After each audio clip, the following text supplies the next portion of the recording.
Welcome to Hypnosis Health Info. I'm Roger Moore. You know, ladies, I know that it is physically more challenging for you to lose weight than it is for us guys, and I've certainly have observed that over the years with Slender for Life. Of women do have more challenges. It's just more difficult physically for women to lose weight. That's how men and women are created. It is easier for us guys to lose weight than it is for women. And sorry, ladies, it's just not fair, but that's how it is. But I do know that, and I've seen it over and over with Slender for Life, women of all ages, young women in high school and college and even grade school, and women in their 20s, 30s, 40s, 50s, 60s, 70s, and clear up into their 80s have been very successful at taking weight off and getting to their goal weight, and most importantly, staying there. So it is possible, it can be done. It just can take a little longer and can be a bit more challenging for women. And there's a study that appears today, this is March 24th of 2010, that says, rev up the treadmill. Sobering new research spells out just how much exercise women need to keep the flab off as they age. And it's a lot. The study appears today, March 24th, in the Journal of American Medical Association. Only women were studied, so the researchers from Harvard's Brigham and Women's Hospital said it's uncertain whether the results would apply to men. At least an hour, that's 60 minutes, of moderate activity a day is needed for older women at a healthy weight who aren't dieting. For those who are already overweight, that's most American women, even more exercise is called for to avoid gaining weight without eating less, the study results suggest.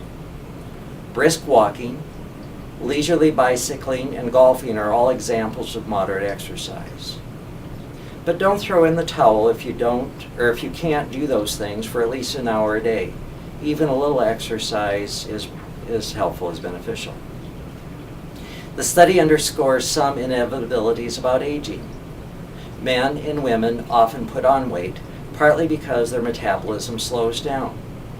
But that probably has less to do with it than people's natural tendency to become more sedentary without changing their eating habits.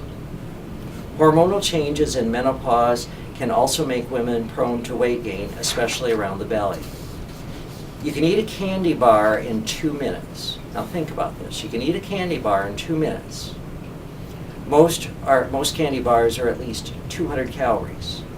And to burn that off requires walking for an hour. So knowing that equation can help people make wise decisions about activity and food choices. Think about that. That Snickers candy bar, or that Hershey's, or whatever, Milky Way, or whatever it is that you might eat. 200 calories. It's going to take you an hour of walking just to break even from that candy bar. That doesn't help with any other excesses from the day. It doesn't help you lose any weight. That would just be pure to maintain where you're at before you eat the candy bar. A full hour walking to burn off a 200 calorie candy bar. So make sure as you're making your choices about what it is you're putting in your mouth. And remember, you're the one that always makes that decision. You do have control over that. It's what we put in our mouth is really one of the few things in life that we do have control over. So be conscious, make a conscious choice, conscious decision about what you eat, how much you eat, and that way you can take control of your weight. And as you do that, weigh it out and think, is this candy bar really worth me walking for an hour? Or is there something else that I'd rather, is maintaining my healthy weight or even losing weight, is that more important than this candy bar? Make those conscious choices, conscious decisions. And what's great is that there's tools such as hypnosis that women and people of all ages can put to work for themselves, learn how to use hypnosis and put self-hypnosis to work so that you can be a choice of what you're eating, how much you're eating, and ultimately your weight, and also to create that desire, that motivation to go exercise.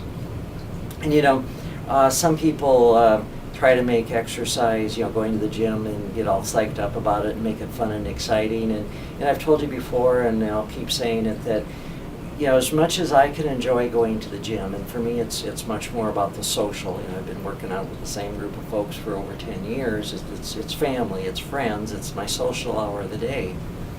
But to really go to the gym and pump iron or get on a treadmill or spin or something like that, that's just not all that exciting for me. But what is exciting is the results of it, the payoff of it, the things that I can do as a result. It was kind of funny this weekend.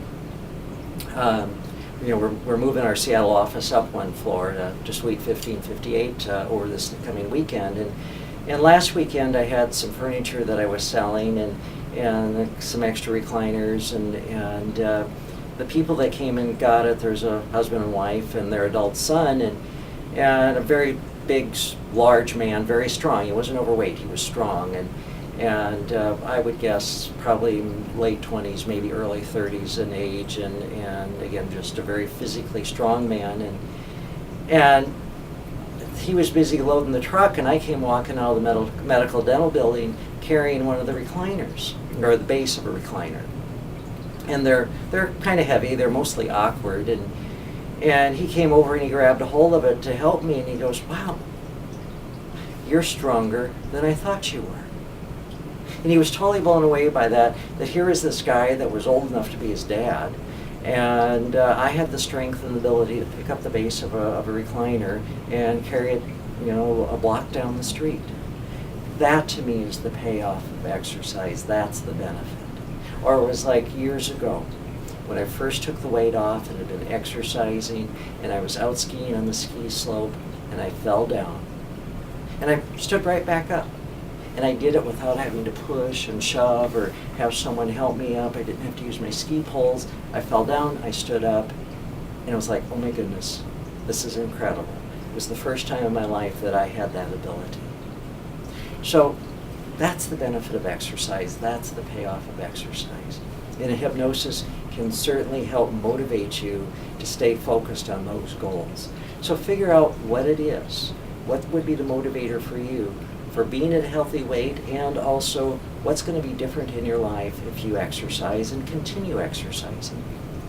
Imagine what it would be like if you're today in your 40s or 50s and did no exercise, and then in your 80s wanted to go wander around Europe, versus if you were exercising every day throughout your 40s, 50s, 60s, 70s, and in your 80s you go to Europe and wander around.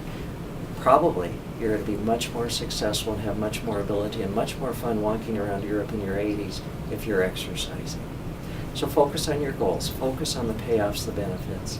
Get out and exercise, move your body, and just really focus on your health, because your health and wellness are most important.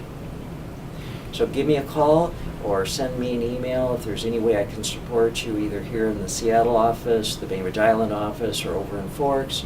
Or if you live too far away, then we can set up a telephone and internet support system to support you in your goals of exercise and weight loss and other health and wellness areas. I'm Roger Moore, and this is Hypnosis Health Info.